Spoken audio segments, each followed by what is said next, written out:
السلام علیکم ورحمۃ اللہ وبرکاتہ۔ الحمد للہ رب العالمین والعاقبۃ للمتقین والصلاة والسلام علی سید الاشرف الانبیاء والمرسلین نبینا محمد وعلی آلہ وصحبہ ومن صار علی نہجہ الی یوم الدین، اما بعد۔ برادران اسلام، اللہ تعالی نے ہم سب کو ایک عظیم مقصد کی خاطر اس دنیا کے اندر پیدا فرمایا ہے۔ وہ عظیم مقصد تخلیق اللہ تعالیٰ کی عبادت اور اس کی بندگی ہے۔ اللہ تعالیٰ نے سورۃ الذاریات کے اندر ارشاد فرمایا، وما خلقت الجن والانس الا لیعبدون،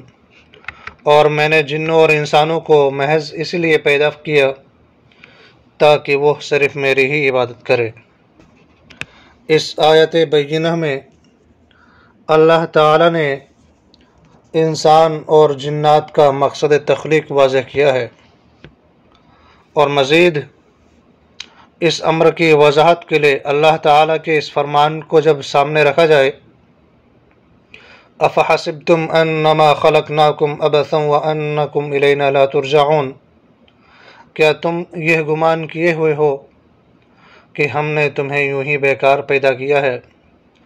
اور یہ کہ تم ہماری طرف لوٹائے ہی نہیں جاؤ گے؟ جب ہم اس قسم کی جو آیتیں ہیں ان کو سامنے رکھتے ہیں تو ہمارے سامنے اس حقیقت کا انکشاف ہو جاتا ہے کہ ہمارا مقصد تخلیق اللہ تعالیٰ کی عبادت و بندگی ہے، مگر اس کے باوجود بھی ہم اس قدر غفلت کے شکار کیوں ہو چکے ہیں؟ کیا ہم آئے روز اپنے سامنے ایسے اشخاص کو نہیں دیکھتے جو حادثات کے شکار ہو کر، سیلابوں میں غرق ہو کر، دھماکوں کی نذر ہو کر، طوفانوں کے گرداب میں پھنس کر ہلاکت سے دوچار ہوئے، مگر اس ساری اندوناک صورتحال کو محض ایک جھوٹا خواب سمجھ کر کے ہم نے بھلا دیا اور دوبارہ پہلے ہی کی طرح دنیا کی رنگینیوں میں ہم محو ہو گئے؟ کیا قرآن مجید کی یہ واضح آیات ہماری نظروں سے نہیں گزری جن میں اللہ تعالی اس بھیانک اور انصاف والے دن کا نقشہ بیان کرتے ہوئے فرماتے ہیں، الیوم نختم علی افواہہم وتکلمنا ایدیہم وتشہد ارجلہم بما کانوا یکسبون، ہم آج کے دن ان کے منہ پر مہر لگا دیں گے اور ان کے ہاتھ ہم سے بات کریں گے اور ان کے پاؤں گواہیاں دیں گے ان کاموں کی وہ جو کرتے تھے۔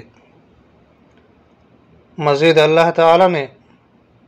سورۃ القلم کے اندر ارشاد فرمایا، یوم یکشف عن ساق ویدعون الی السجود فلا یستطیعون، کہ جس دن پنڈلی کھول دی جائے گی اور سجدے کے لیے بلائے جائیں گے تو وہ سجدہ نہ کر سکیں گے۔ خاشعۃ ابصارہم ترہقہم ذلہ وقد کانوا یدعون الی السجود وہم سالمون، نگاہیں نیچی ہوں گی، ان پر ذلت و خواری چھا رہی ہوگی، حالانکہ یہ سجدہ کے لیے اس وقت بھی بلائے جاتے تھے جب کہ وہ صحیح سلامت تھے۔ اور اللہ تعالی نے سورہ لقمان کے اندر ارشاد فرمایا، یا ایھا الناس اتقوا ربکم واخشوا یوما لا یجزی والد عن ولدہ ولا مولود هو جاز عن والدہ شیئا ان وعد اللہ حق فلا تغرنکم الحیاۃ الدنیا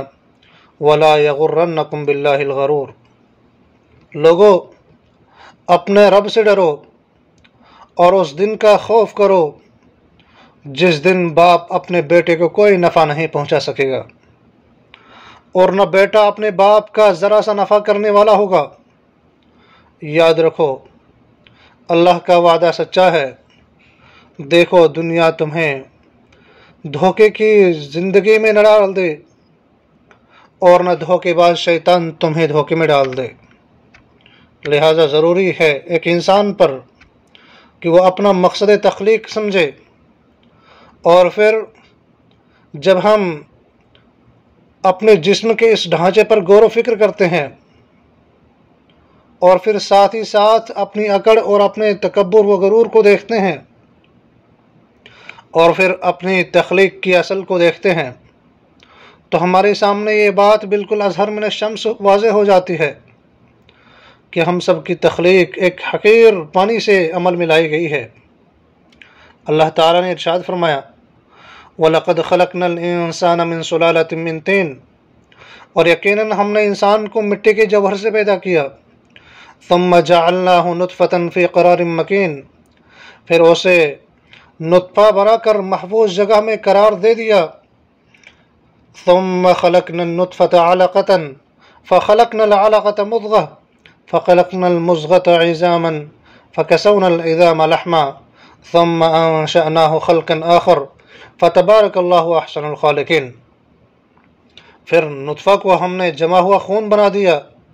پھر خون کے لوتھڑے کو گوشت کا ٹکڑا بنا دیا، پھر گوشت کے ٹکڑے کو ہڈیاں بنا دی، پھر ہڈیوں کو ہم نے گوشت پہنایا، پھر دوسری بناوٹ میں اسے پیدا کیا۔ برکتوں والا ہے وہ اللہ جو سب کو بہترین پیدا کرنے والا ہے۔